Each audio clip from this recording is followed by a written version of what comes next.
সব চাইতে হাদিস বর্ণনা কে করেছেন? সাহাবীর নাম কি? আবু হুরায়রা। সব চাইতে বেশি হাদিস বর্ণনা করেছেন। তার মা কিন্তু হেদায়াত পায়নি। সব ওই হেদায়াত পায়নি। দেখেন, দুয়ার মাধ্যমে কিন্তু হেদায়াত পাওয়া যায়। আবু হুরায়রা আল্লাহ রাসূলের কাছে রাত্রি বেলায় সে দিনের তালিম নিতে আসলেন, দিন কোরআনের হাদিসের জ্ঞান নিতে আসলেন।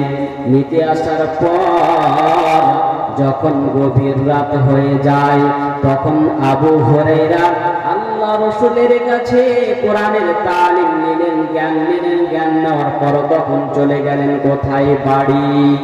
বাড়ি যাওয়ার পর আবু হুরায়রা দরজাতে আওয়াজ দিতে, ও আমার আম্মা, ও আমার মা, দরজাটা খোলো। তখন আবু হুরায়রার মা কিন্তু তখন হেদায়াত পায়নি। তখন আবু হুরায়রার মা তখন দরজা খুললেন। দরজা খোলার পর তখন জিজ্ঞাসা করেছেন, ও বেটা আবু হুরায়রা, তুমি কোথায় গিয়েছিলে এত রাত্রিতে? তুমি কোথায় গিয়েছিলে তুমি বলো। তখন আবু হুরায়রা বলছে, ও আমার আম্মা, ও আমার মা, আমি গিয়েছিলাম মুহাম্মদ সাল্লাল্লাহু আলাইহি ওয়াসাল্লামের কাছে। দেখেন আবু হুরায়রার মা কিভাবে হেদায়েত পাচ্ছেন।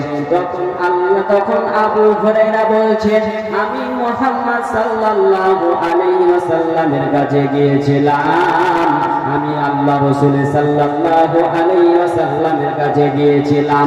যখনই আবু হুরায়রার মা কাছে মুহাম্মদ সাল্লাল্লাহু আলাইহি ওয়াসাল্লামের কথা শুনে নিলেন, তখন আবু হুরায়রাকে বকাঝকা করলেন, অকথ্যভাবে গালিগালাজ করলেন। গালিগালাজ করার পর তাকে মারধর করলেন। মারধর করার পর তখন নবীকে গালিগালাজ করলেন। গালিগালাজ করার পর আবু হুরায়রা সহ্য না করতে পেরে আবার আল্লাহ রাসূলের কাছে চলে আসলেন। চলে আসার পর কাঁদতে কাঁদতে এসে উপস্থিত হয়ে গেলেন। তখন আল্লাহ রাসূল জিজ্ঞাসা, কি হয়েছে তুমি বলো। তখন আবু হুরায়রা বলছেন, ওগো আল্লাহ রাসূল, আমি যখন এখান থেকে কোরআন হাদিসের জ্ঞান নিয়ে গেলাম, কোরআন হাদিসের দাওয়াত নিয়ে গেলাম, যখন আমি বাড়ি গেলাম, বাড়ি যাওয়ার পর তখন আমার আম্মা জিজ্ঞাসা করেছেন, ও আবু হুরায়রা, তুমি কোথায় গিয়েছো তুমি বলো। যখন আপনার নাম বললাম, তখন আমাকে গালিগালাজ করলো, বকাঝকা করলো, মারধর করলো এবং আপনাকেও গালিগালাজ করলো। আমি সহ্য না করতে পেরে তোমার কাছে উপস্থিত হয়ে গেছি আল্লাহ রাসূল। তখন আল্লাহ রাসূল জিজ্ঞাসা করেছেন, ও আবু হুরায়রা, তুমি কি তোমার মায়ের জন্য তুমি বিচার নিয়ে এসেছো নাকি তুমি বলো। তখন আবু হুরায়রা বলছেন, ওগো আল্লাহ রাসূল, আমার মায়ের জন্য কোনো বিচার নিয়ে আসেনি, কোনো নালিশ নিয়ে আসেনি, তবে আমি আপনার কাছে এসেছি। ওগো আল্লাহ রাসূল, আমার মায়ের জন্য আপনি দোয়া করে দেন, আল্লাহ যেন আমার মাকে হেদায়েত দান করে। আপনি আমার মায়ের জন্য হেদায়েতের জন্য দোয়া করে দেন। তখন আল্লাহ রাসূল হাত তুলে দোয়া করতে লাগলেন, আল্লাহুম্মা হাদি উম্মে আবু হুরায়রা, হে আল্লাহ, তো আবু হুরায়রার মাকে তুমি হেদায়েত দান করো। হে আল্লাহ, তুমি আবু হুরায়রার মাকে তুমি হেদায়েত দান করো। তখন আল্লাহ রাসূল দোয়া করতে লাগলেন। আবু হুরায়রা দৌড়াতে দৌড়াতে বাড়ি যেতে লাগলেন। একজন সাহাবী তার পিছন দিক থেকে জামাটাকে টেনে ধরলেন। ধরার পর জিজ্ঞাসা করেছেন, ও আবু হুরায়রা, তোমার এত তাড়া কেন? তুমি এতদিন তাড়া করছো কেন? তোমার কি হয়েছে তুমি বলো। তখন আবু হুরায়রা বলছেন, আমার জামাটাকে তুমি ছেড়ে দাও, আমি দেখতে চাই আল্লাহ রাসূল আমার মায়ের জন্য হেদায়েতের জন্য দোয়া করেছে, আল্লাহর কাছে হেদায়েতের জন্য দোয়া করেছে, আমি দেখতে চাই। আল্লাহ রাসূলের দোয়া আগে বাড়ি পৌঁছায় না, আমি আগে বাড়ি দৌড়ে যেতে পৌঁছাতে পারি। তখন আবু হুরায়রা ভাবে দৌড়াতে লাগলেন। দৌড়াতে দৌড়াতে দৌড়াতে বাড়ি গেলেন। বাড়ি যাওয়ার পর যখন দরজাতে আওয়াজ দিলেন, আওয়াজ দেওয়ার পর তার মা গোসলখানা থেকে গোসল করে বেরিয়ে আসেন। বেরিয়ে আসার পর সে চার সাদা চুল থেকে টপ টপ টপ টপ করে পানি পড়ছে। পানি পড়ার পর তখন আবু হুরায়রাকে বলছে, ও আবু হুরায়রা, ও বেটা আবু হুরায়রা, তুমি তো একজন আদর্শবান নেতার কাছে গিয়েছো বেটা, তুমি তো একজন আদর্শবান নেতার কাছে গিয়েছো। আমি না জেনে তোমাকে বকাঝকা করেছি, তোমাকে মারধর করেছি, তোকে গালিগালাজ করেছি, বেটা আমাকে নিয়ে চলো, আমি ইসলাম গ্রহণ করে নেব। তখন সে আবু হুরায়রা তাকবীর দিয়ে বললেন, নবীর আগে দোয়া বাড়ি পৌঁছাচ্ছে। অতএব বন্ধুরে, আমাদেরকে চাইতে হবে আল্লাহর কাছে হেদায়েত। তাহলে পৃথিবীর কোন আলেম হেদায়েত দিতে পারে না। তাহলে আমরা আলেম ওলামা রয়েছি, হেদায়েতের জন্য দোয়া করতে পারি। হে আল্লাহ, তুমি অমুক ব্যক্তি সালাত আদায় করেন, আল্লাহ তুমি তাকে হেদায়েত দান করো। হে আল্লাহ, তাকে সঠিক জ্ঞান দাও। হে আল্লাহ, তাকে সঠিক জ্ঞান বুঝ দান করো। তাহলে আমরা হেদায়েতের জন্য দোয়া করতে পারি, কিন্তু হেদায়েত দিতে পারি না। তাহলে পৃথিবীর কেউ কিন্তু হেদায়েত দিতে পারে না, কারণ হেদায়েতের মালিক হচ্ছেন আল্লাহ। তাহলে যিনি হেদায়েত দিতে পারে তিনি হচ্ছে আল্লাহ, পৃথিবীর কেউ হেদায়েত দিতে পারে না। তাহলে আমাদেরকে আল্লাহ সুবহানাহু ওয়া তাআলার কাছে চাইতে হবে কি হেদায়েত। হেদায়েতের মালিক হচ্ছেন আল্লাহ। তবে যখন সে মদিনাতে ভাগ রয়েছে, আনসার মুহাজির রয়েছে, দল রয়েছে, তারা আনসার যারা গোত্রের লোক রয়েছে তারা কিন্তু চাষবাস করতে খুব পছন্দ করে। তারা চাষবাস করতে খুব পছন্দ করে। তারা এক জায়গাতে গল্প করছে কি আল্লাহ রাসূলের কাছে কিছু চাইবো, আল্লাহ রাসূলের কাছে কিছু চাইবো। দেখলেন হাদিস থেকে শুনলেন আল্লাহর কাছে কি চাইবেন। তখন সে আনসার গোত্রের লোকেরা বলছে আল্লাহ রাসূলের কাছে কিছু চাইবো। কি চাইবো? তখন বলছেন যে আমরা আল্লাহ রাসূলের কাছে চেয়ে নেব উত্তর দক্ষিণে যেটা পাহাড় রয়েছে, সে পাহাড়ের মধ্যখানে সরকারি টাকা দিয়ে একটা সে নহর, সে একটা কূপ সে নিয়ে নিব। কারণ বৃষ্টি হবে, পাহাড় থেকে পানি পড়তে পড়তে পড়তে সেই নহরে জমা হবে, কূপে জমা হবে। সে কূপ থেকে আমরা পানি নিয়ে যে ফসল উৎপাদন করব, ফসল ফলাবো, পানিতে ফসল দেব। আল্লাহ রাসূলের কাছে চেয়ে নেব। তখন চলে যাচ্ছে। তখন আল্লাহ তাবারাকা ওয়া তাআলা বলছেন, ও জিবরাইল, তুমি শুনে নাও, তুমি আসো, তুমি যাও মুহাম্মদকে তুমি যে বলে দাও আনসার গোত্রের কিছু লোক আল্লাহ রাসূলের কাছে কিছু চাওয়ার জন্য এসেছে। কি চাওয়ার জন্য এসেছে পৃথিবীর কেউ জানে না, তবে আমি আল্লাহ কি চাওয়ার জন্য এসেছে আমি জানি। তবে শুনে নাও, তুমি মুহাম্মদকে তুমি গিয়ে বলবে যা চাওয়ার জন্য এসেছে আমি কবুল করে নিয়েছি, আমি মঞ্জুর করে নিয়েছি। যা চাইবে তাদেরকে না বলে ফিরিয়ে না দেয়। তুমি জিবরাইল তুমি তাদেরকে গিয়ে বলে দাও। তখন জিবরাইল চলে গেলেন আল্লাহ রাসূলের কাছে। তখন আল্লাহ রাসূলকে বলছেন, ইয়া রাসূলুল্লাহ, কিছু আনসার গোত্রের লোক তোমার কাছে কিছু চাওয়ার জন্য এসেছে, তাদেরকে তুমি না বলে ফিরিয়ে না দেবে, তাদেরকে না বলে ফিরিয়ে না দেবে।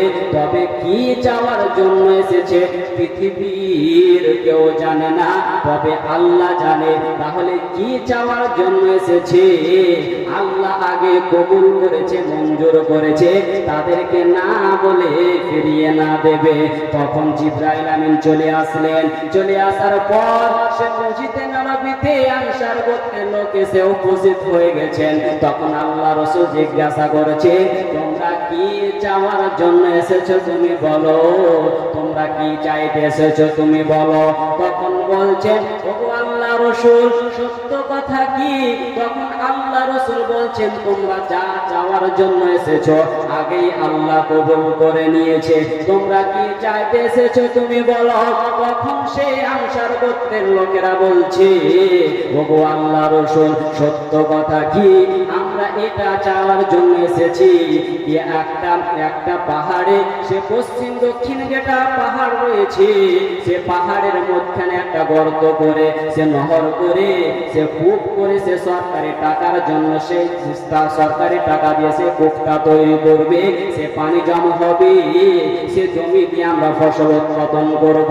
তবে কিন্তু আল্লাহ রাসূল, তবে কিন্তু আল্লাহ আমার চাওয়ার ব্যাপারে কবুল করে নিয়েছে, মঞ্জুর করে নিয়েছে। তবে আল্লাহ রাসূল আমরা যেন এই পৃথিবীতে আর নহরটা লাগবে না, আর কূপটা লাগবে না, এই পৃথিবীতে আমরা ফসল ফলাবো না। ওগো আল্লাহ রাসূল সে নহরটা সে জান্নাতে বইতে থাকে, পক্ষান্তরে তারা জান্নাত চেয়ে বসে আছে। তাহলে আল্লাহ তাদের চাওয়ার ব্যাপারে মঞ্জুর করেছেন, কবুল করেছেন। তাহলে আমাদেরকে চাইতে হবে কি? আল্লাহর কাছে চাইতে হবে হেদায়েত, আল্লাহর কাছে চাইতে হবে জান্নাত, আমাদেরকে চাইতে হবে নূরানি রাস্তা, আল্লাহর কাছে চাইতে হবে জান্নাত, আমাদেরকে চাইতে হবে জান্নাত। তাহলে সে আমাদেরকে চাইতে হবে সঠিক পথ। একটি উদাহরণ দিই, আগেই বললাম কোরআন হাদিস নয়, আগেই বললাম কোরআন হাদিস নয়, কারণ কিছু জ্ঞান রয়েছে তার কারণেই বলা। আগেই বললাম কিন্তু কোরআন হাদিস নয়। একজন আল্লাহর ওলি আল্লাহর সাথে সাক্ষাৎ করবে, আল্লাহর সাথে মুশাওয়ারাত করবে, আল্লাহর সাথে কিছু আপস গল্প রয়েছে, সেই জন্য কিছু মাশওয়ারা রয়েছে, তার জন্য বাড়ি থেকে বেরিয়ে গেলেন। আগে বললাম কোরআন হাদিস নয়। সে আল্লাহর ওলি আল্লাহর সাথে সাক্ষাৎ করবে, আল্লাহর সাথে কিছু পার্সোনাল গল্প রয়েছে, কিছু সমস্যা রয়েছে, সমাধানের জন্য সে যাচ্ছেন। আল্লাহর ওলি আল্লাহর সাথে সাক্ষাৎ করার জন্য কোথায়? পাহাড়ে রাস্তা দিয়ে চলে যাচ্ছে। যেতে যেতে যেতে রাস্তার কোলে দেখবেন, সে রাস্তার কোলে একটা পুকুর রয়েছে, সেই পুকুরে মানে কি শোয়া রয়েছে, কাদা খিচে সে শোয়া বসে রয়েছে। আল্লাহর ওলি পার হয়ে চলে যাচ্ছে রাস্তা, চলে যাওয়ার পর তখন সে শুকুর জিজ্ঞাসা করছে, ও আল্লাহর ওলি তুমি কোথায় যাচ্ছ? তখন সে আল্লাহর ওলি বলছেন যে আমি আল্লাহর সাথে সাক্ষাৎ করতে যাচ্ছি, আমার কিছু সমস্যা রয়েছে, সমাধানের জন্য আমি যাচ্ছি। তখন শুকুর বলছে, ও আল্লাহর ওলি আমার একটা প্রশ্ন রয়েছে। কি প্রশ্ন তুমি বলো? তখন সে শুয়ার বলছে, তুমি কি আমল করেছো তার কারণে আল্লাহ তোমাকে আল্লাহর ওলি করে সৃষ্টি করেছে? আমি কোন আমল করেছি তার কারণে আমাকে শুয়ার করে সৃষ্টি করেছে? যাও, এটা আমার প্রশ্ন। তখন সে আল্লাহর ওলি চলে যাচ্ছে কোথায়? আল্লাহর সাথে সাক্ষাৎ করবে, আল্লাহর সাথে কিছু আপসে গল্প রয়েছে, তার কারণেই চলে যাচ্ছে। চলে যাওয়ার পর আল্লাহর সাথে সাক্ষাৎ করলেন, যে সমস্যা ছিল সমাধান করার পর সেখান থেকে ফিরে চলে আসছে। চলে আসার পর তখন আল্লাহ জিজ্ঞাসা, ও আল্লাহর ওলি তোমাকে কেউ কি প্রশ্ন করেছে? তখন সে আল্লাহর ওলি বলছে, হে আল্লাহ একজন শুয়ার প্রশ্ন করেছে। কি প্রশ্ন? তখন বলছে, আমি কোন আমল করেছি তার কারণে আল্লাহ ওয়ালা করে সৃষ্টি করেছে, ওই কোন আমল করেছে তার কারণে শুয়ার করে সৃষ্টি করেছে, তার একটা প্রশ্ন। তখন আল্লাহ বলছে, তার রেগে বলে যেগুলো ব্যাপারে প্রশ্ন করবে তার চামড়া থাকবে না, যাও তুমি। তবে আল্লাহ বলছে, তবে তার জন্য একটা সুসংবাদ রয়েছে, শুধু রাব্বানা বলবে, তারপরে বলে যা চাইবে তাই পেয়ে নিবে, টাকা পয়সা ব্যাংক ব্যালেন্স যা চাইবে সব পেয়ে নিবে, তবে কিন্তু শর্ত হেদায়াত পাবে না। যাও তুমি তাকে গিয়ে বলে দিবে। আল্লাহর ওলি চলে আসছে। চলে আসার পর তখন সে শুয়ারের কাছে আসলেন। তখন বলছে, শুয়ারকে বলছে, ও শুয়ার যেগুলো ব্যাপারে প্রশ্ন করবে তার চামড়া থাকবে না। তখন সে শুয়ারের মনটা খুব বেজার। তখন সে আল্লাহর ওলি বলছে, তোমার জন্য একটা সুসংবাদ রয়েছে। একটা অফার রয়েছে, তুমি শুধু রাব্বানা বলো, তারপরে তুমি যা চাইবে তাই পেয়ে নিবে, তবে শর্ত তুমি হেদায়েত পাবে না। তখন শুকর বলছে, ও আল্লাহর ওলি রে, তুমি শুনে নাও, আমি যদি হেদায়েত না পাই, আমি টাকা পয়সা সব পেলাম, যদি আমি টাকা পয়সা ব্যাংক ব্যালেন্স প্রফেসর সব হয়ে গেলাম, যদি মুহিতের রাস্তাটা চিনতে না পারি, যদি হেদায়েত না পাই, তবে আল্লাহর ওলি রে, আমি শুকর আছি তো অনেক ভালো আছি, কারণ টাকা পয়সা কিছুই প্রয়োজন হবে না। যদি হেদায়েত না পাই, তাহলে সেগুলো আমার কিছুই কাজে লাগবে না। অতএব বন্ধুরে, বলতে চাইছিলাম, পৃথিবীতে টাকা পয়সা সব আছে, আমাদের টাকা আছে, পয়সা আছে, জমি জায়গা আছে, প্রফেসর রয়েছে, আমরা সব রয়েছি, তবে যদি পৃথিবীতে হেদায়েতের রাস্তা না পাই, হেদায়েত গ্রহণ করতে না পারি, তাহলে আমাদের পৃথিবীতে কিছুই পেলাম না, আমরা কিছুই পেলাম না, তাহলে আমাদের টাকা পয়সা কিছুই কাজে লাগবে না।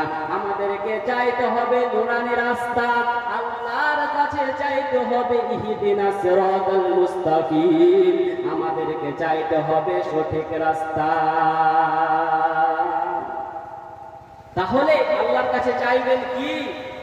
আল্লাহর কাছে আমাদেরকে চাইতে হবে হেদায়েত। কারণ পৃথিবীতে টাকা পয়সা সব আপনার থেকে যাবে, আপনার কিছুই কাজে লাগবে না। তাহলে আমাদেরকে হেদায়েত চাইতে হবে আল্লাহর কাছে, হেদায়েতের মালিক আল্লাহ। তবে আল্লাহ কখন কাকে হেদায়েত দান করে পৃথিবীর কেউ জানে না। একজন আল্লাহ রাসূলের চাচা, যার নাম আমির হামজা, তার কলিজা চিবিয়ে খেয়েছিলেন, তার নামটা কি? হিন্দা।